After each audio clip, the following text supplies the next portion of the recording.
Hello সবাইকে, আজকে আমি আমার নানির বাড়ি যাচ্ছি। যাতে লাগা এটা হচ্ছে কাকনহাট বাজার। এটা কাকনহাটের জিপি মার্কেট। এটা কাকনহাটের বিখ্যাত মাছপট্টি বাজার। এটা কাকনহাটের বিখ্যাত মসজিদ।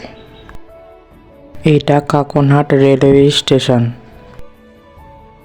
পূর্ব দিক রাজশাহী আর দক্ষিণ দিক চাঁপাইনবাবগঞ্জ।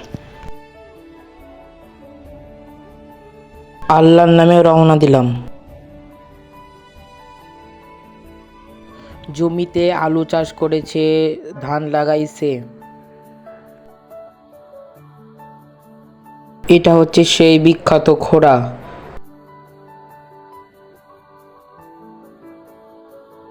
এটা হচ্ছে ব্রিজ, খোড়ার ব্রিজ। সেই সুন্দর প্রকৃতি, সেই সুন্দর ধান। আমার নানির বাড়ি শুশুনিপাড়া। এটা শুশুনিপাড়া নিজ পাড়ার মসজিদ। আমাকে সবাই সাপোর্ট করবে।